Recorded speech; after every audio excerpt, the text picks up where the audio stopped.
विद्यार्थियों, good morning. Today we are discussing about our subject microeconomics, and in this subject the important topic indifference curve. I have discussed on the definition of the indifference curve and preference situations. Already I have discussed. Today I want to discuss on the topic of characteristics of the indifference curve, अर्थात उदासीनता वक्रों की विशेषता, वक्रों की विशेषताएं. आज का हमारा अध्ययन का यह बिंदु होगा characteristics of the properties of the indifference curve. विद्यार्थियों, उदासीनता वक्र, जैसा कि इसकी परिभाषा में बताया था, एक ऐसा वक्र जिसके प्रत्येक बिंदु पर उपभोक्ता को मिलने वाला संतोष समान होता है, चाहे वो संयोग ए बी सी डी कोई भी बिंदु लें, और दो वस्तुओं का संयोग दर्शाता है, एक्स वस्तु और वाई वस्तु. अब मैं आपसे आज की इसकी विशेषताओं के तहत ही बताना चाहता हूं कि इसकी मुख्य तीन विशेषताएं होती है. नंबर एक, उदासीनता वक्र जो है वह बाएं से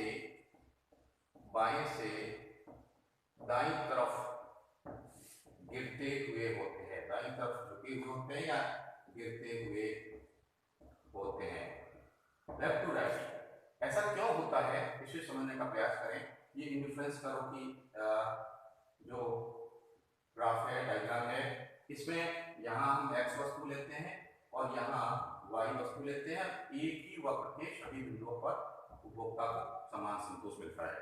अब इस तरह की विशेषता के पीछे कारण यह है कि उपभोक्ता चाहता है कि मैं यदि उसी वक्र पर रहूं, अपने प्रेफरेंस में ये कॉम्बिनेशन चेंज कर सकता है, लेकिन अगर सेटिस्फेक्शन वही चाहता है, उसी संतोष पर रहना चाहता है, तो उपभोक्ता का यह होता है कि वह एक वस्तु की यदि मात्रा बढ़ाता है, जैसे यहाँ पर वह y4 और x1 का उपभोग कर रहा है और a बिंदु पर है. यदि वह b बिंदु पर आता है तो उसे y3 x2. यहाँ बात को समझने का प्रयास करें कि बाएं से दाईं ओर गिरते हुए क्यों होते हैं. क्योंकि उपभोक्ता यदि एक वस्तु की मात्रा बढ़ाता है, x1 से x2 हुआ, यानी x की मात्रा उसके बढ़ाई, तो y की मात्रा को उसे कम करना होगा, अन्यथा वह उसी वक्र पर नहीं रह सकता. और जब उस वक्र पर वह नहीं रह सकता तो उसका संतोष का स्तर भी समान नहीं रह सकता. वह चाहता है कि मेरा सेटिस्फेक्शन लेवल चेंज ना हो. कॉम्बिनेशन ऑफ द कमोडिटी को यदि चेंज करना चाहता है तो एक की मात्रा बढ़ाने पर दूसरी की मात्रा को घटाना पड़ेगा. तो इसी कारण ये वक्र बाएं से दाईं ओर गिरते हुए होते हैं. जब बाएं से दाईं ओर गिरते हुए होते हैं तो इसके हम अन्य बातों में ले सकते हैं कि यह इस प्रकार वर्टिकल नहीं हो सकते, क्योंकि वर्टिकल में x की मात्रा फिक्स है और y की मात्रा बढ़ा या घटा रहा है. फिर यह इस प्रकार अपवर्ड स्लोप वाले नहीं हो सकते, क्योंकि इसमें दोनों वस्तुओं की मात्रा बढ़ रही है. तो आपको ये ध्यान रखना होता है कि ये वक्र हमेशा बाएं से दाईं ओर गिरते ही होते हैं. अब मैं इसकी दूसरी विशेषता आपके सामने रख रहा हूँ, जो बहुत इंपॉर्टेंट विशेषता है, बड़े सवालों के रूप में भी आपको अच्छी तरह से याद करनी है, और जहाँ 50 शब्द का उत्तर आता है वहां पर भी ये सवाल बहुत महत्वपूर्ण हो जाता है. मूल बिंदु की ओर अंतोदर होते हैं, मूल बिंदु की ओर या तरफ अंतोदर होते हैं, कन्वेक्स टू ऑरिजिन अंतोदर होते हैं. इसके पीछे कारण क्या है, ऐसा क्यों होता है, इसको आप थोड़ा समझने का प्रयास करें. यह इंडिफरेंस कर्व है और ये मूल बिंदु है, इसकी तरफ ये कन्वेक्स है, अंतोदर है. इसके पीछे जो मुख्य धारणा है वह marginal rate of substitution x y, अर्थात x की सीमांत प्रतिस्थापन दर y के लिए क्या है. तो यह mrxy घटती हुई होती है इन विवरणों के अंतर्गत, और घटती हुई दर के होने के कारण ही इसे हम हिंदी में सीमांत प्रतिस्थापन की दर कहते हैं. और सीमांत प्रतिस्थापन की दर x और y वस्तु के संबंध में देखा जाता है कि उदासीनता वक्र में सीमांत प्रतिस्थापन की दर घटती हुई होने के कारण ही ये वक्र मूल बिंदु की ओर उन्मुख होते हैं। और ये घटती हुई क्यों होती है, इस बात को भी समझने का प्रयास करें, या फिर उसी बात को मैं लेके चल रहा हूँ जो पिछली विशेषता में थी। जैसे यहाँ पर y3 और x1 कमोडिटी यूज करके वो ए बिंदु पर है। उसके बाद यदि वह y2 पर आता है तो वह बी बिंदु पर पहुंच जाता है और x की मात्रा x2 हुई, फिर x की मात्रा x3 सी बिंदु पर आता है और y की मात्रा y1, फिर यदि वो डी बिंदु पर आता है x4 b और यहाँ पर y की मात्रा है y0। अब आप देखिए कि जहां इस विशेषता में स्पष्ट होता है कि एक की मात्रा बढ़ाने पर दूसरे की मात्रा को घटाता है, अर्थात जैसे जैसे उसे x की मात्रा बढ़ानी पड़ती y की घटानी पड़ेगी। लेकिन ध्यान रखना यहाँ पर यह है कि जिस वस्तु की वह मात्रा बढ़ा रहा है उसके बदले में त्यागी जाने वाली वस्तु की मात्रा है वह उत्तरोत्तर घटती जाती है। यहाँ पर देखिए, यहाँ जो वह ए टी और मैं यहाँ बी कर देता हूँ, जो ट्राइंगल ए टी बी के बाद में जे, अगर वह x1 से x2 पर आता है तो वह इतनी मात्रा y की छोड़ता है। फिर यदि x2 से x3 पर आता है तो ये जो एरिया आपको बाहर सामने दिख रहा है बी जे सी के बराबर मात्रा छोड़ रहा है। उसके बाद में यह अगर x1 की बराबर मात्राएं बढ़ा रहा है, देखिए सी पर आता है तो वह सी एच डी के बराबर y की मात्रा का त्याग कर रहा है। आप ये देखिए कि x की बराबर मात्रा के बदले में यहाँ y की मात्रा को इतना त्याग करता है, फिर उसके बाद में y की मात्रा को इतना त्याग करता है, फिर y की मात्रा का इतना त्याग करता है। तो आप देखिए इस एरो से ये एरो छोटा है, इस एरो से ये एरो छोटा है, इसका मतलब यह हुआ कि y की जो त्यागी जाने वाली मात्रा है वह उत्तरोत्तर कम होती जाती है। इसी कारण यह वक्र है वह मूल बिंदु की ओर उन्मुख होते हैं और उनके सीमांत प्रतिस्थापन की दर है वह जो है वह घटती हुई होती है। इस क्वेश्चन के बारे में विद्यार्थी कई बार सवाल पूछते रहते हैं, बार बार पूछते रहते हैं और ये कंफ्यूज करता है। इसलिए यह marginal rate of substitution, decreasing marginal rate of substitution क्या है, यह सीमांत प्रतिस्थापन दर h वस्तु के लिए y की सीमांत प्रतिस्थापन की दर x की सीमांत प्रतिस्थापन दर y की वह मात्रा है जो h की एक अतिरिक्त इकाई प्राप्त करने के लिए वह छोड़ता है या त्यागता है। x की एक मात्रा बढ़ाता है तो y कितनी मात्राओं का त्याग करता है, और ये त्यागी जाने वाली मात्रा है y की जो छोड़ी जाने वाली मात्रा है यह निरंतर कम होती जाती है। और इसी कारण यह जो वक्र है उदासीनता वक्र है वह मूल बिंदु की ओर उन्मुख होते हैं, घटते हुए होते हैं।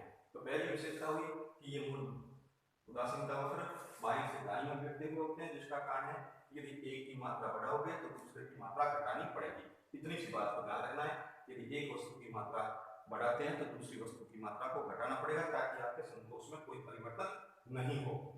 दूसरी बात है कि मूल बिंदु के उन्मुख होने के पीछे आपको यह ध्यान रखना होगा कि जैसे जैसे एक वस्तु की मात्रा बढ़ाता है वैसे वैसे उसे त्यागी जाने वाली वस्तु की मात्रा को उत्तरोत्तर कम करना होगा, क्योंकि उसकी सीमांत पर उपयोगिता है बढ़ जाती है। ऐसा क्यों होता है कि वो कम क्यों त्याग करता है, इसके लिए भी आप जानकारी रखें कि जिस वस्तु की हम प्राप्ति करते जाते हैं, यहाँ पर हम x की प्राप्ति करते जाते हैं तो x की मात्रा बढ़ती जाती है, x की उपयोगिता हमारे लिए सीमांत उपयोगिता है वो घट रही है, लेकिन जिस वस्तु की मात्रा हम छोड़ रहे हैं उसकी मार्जिनल यूटिलिटी है वह हमारे लिए बढ़ रही है, क्योंकि अब वो वस्तु हमारे पास से कम होती जाती है और जो वस्तु कम होती जाती है उसकी सीमांत उपयोगिता है वह अधिक होती है। इसीलिए y की सीमांत उपयोगिता x के तुलना में या x के सापेक्ष अधिक होने के कारण वह x की इक्वल मात्रा बढ़ाते हुए y की मात्रा का धीरे धीरे कम त्याग करता है और मूल बिंदु की ओर इसी कार्य उन्मुख होता है।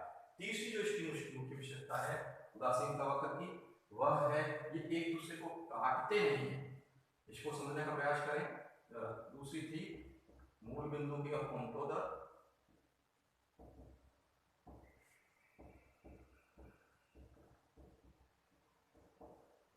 और तीसरी विशेषता है दो उदासीनता वक्र एक दूसरे को काटते नहीं हैं,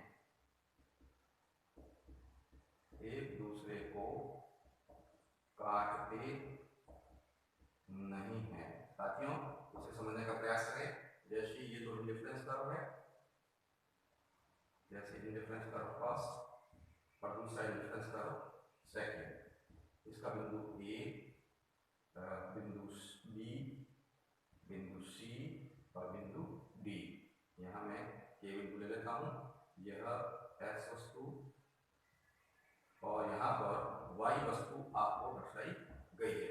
अब आज में आपको ध्यान रखना है कि ये काटते हुए होंगे तो क्या होगा। देखिए हमने कहा था एक ही बिंदु पर मिलने वाला संतोष समान होता है। आप इसे अच्छी तरह से समझने का प्रयास करें। जैसे एक ही वक्र के सभी बिंदुओं पर समान संतोष, ए इक्वल टू बी, क्योंकि ए बी और डी एक ही वक्र पर स्थित है और उस वक्र का नाम है इंडिफरेंस कर्व, में फर्स्ट नाम दे दिया, ठीक है ना। तो इस पर ए और बी और डी पर मिलने वाला संतोष समान है क्योंकि एक ही वक्र पर स्थित है। ऐसा उदासीनता वक्रों की विशेषता या उनकी परिभाषा के अंतर्गत हमने समझा था।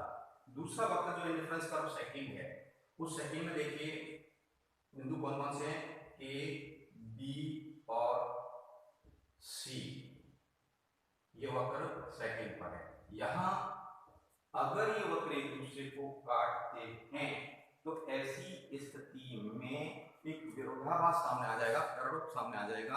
और वो क्या है, आप पहले देखिए बी बिंदु पर दोनों वक्रों में बराबर संतोष दिखाई दे रहा है क्योंकि ये बिंदु फर्स्ट पर भी है सेकंड पर भी है।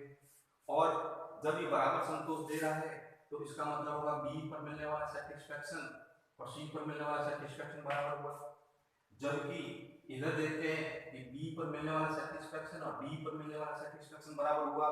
लेकिन उदासीनता वक्रों की धारणा में हमने ये पढ़ा था, इंडिफरेंस कर्व के कांसेप्ट के अंतर्गत हमने ये पढ़ा था कि ऊंचे वक्र अधिक संतोष देते हैं। तो यहाँ देखिए सी बिंदु ऊंचे वक्र पर स्थित है, अधिक संतोष देना चाहिए था।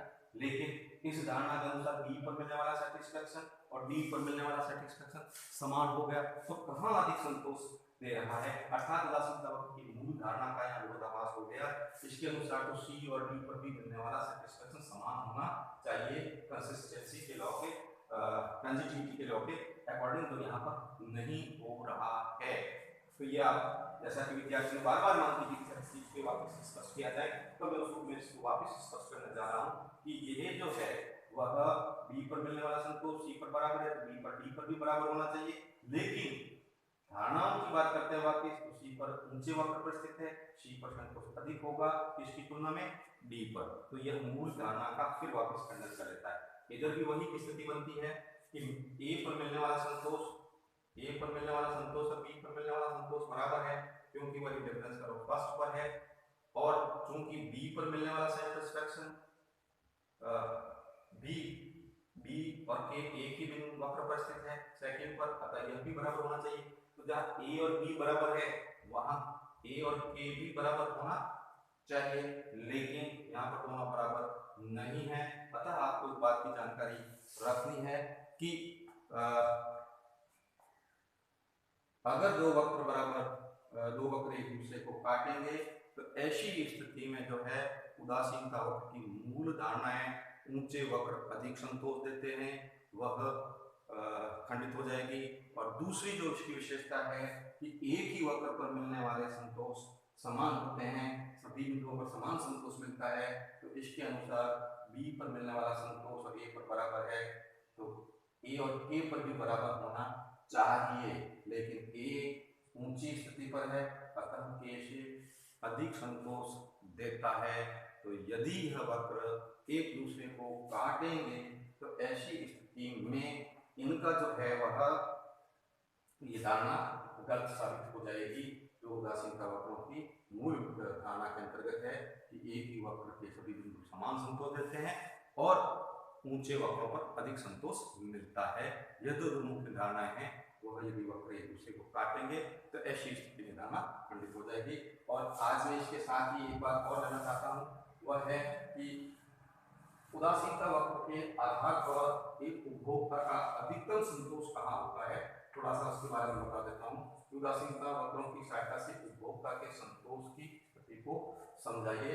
तो वह अपनी कीमत या प्राइस कहाँ तय करता है या किस प्रकार से होता है, तो इसके लिए संक्षेप में मैं आपको जानकारी दे देता हूँ कि यह जो कीमत रेखा है और यह इंडिफरेंस कर्व है, इंडिफरेंस कर्व, यहाँ बिंदु E है और x1 मात्रा, और इधर जो है वह कीमत हो सकती है या y की मात्रा, जैसी कीमत लेके हम बैठते हैं कि x जो भी है। तो आप यहाँ पर ये देखने की कोशिश करें कि और यहाँ पर कि किस प्रकार जो है वह उपभोक्ता का संतोष अधिकतम होता है। ई बिंदु पर उपभोक्ता का संतोष अधिकतम होगा जहां पर स्लोप ऑफ प्राइस लाइन और इंडिफरेंस कर्व का जो स्लोप है, इंडिफरेंस कर्व का जो स्लोप है वह बराबर है, इसलिए इसी बिंदु पर टेंजेंट बिंदु पर उपभोक्ता का संतोष अधिकतम होगा। मैं इस धारणा को, इस चैप्टर को वापस फिर आपको समझाऊंगा कि किस प्रकार, यानी आपकी ये कीमत रेखा क्या है, उदासीन का वक्र को कीमत रेखा के ऊपर कहीं अगर जो इस बिंदु है वहां पर उपभोक्ता का संतोष अधिकतम क्यों नहीं होता, इस विषय पर हम फिर किसी दिन अगले वीडियो में और अधिक डिटेल में चर्चा करेंगे। थैंक यू, फिर मिलते हैं।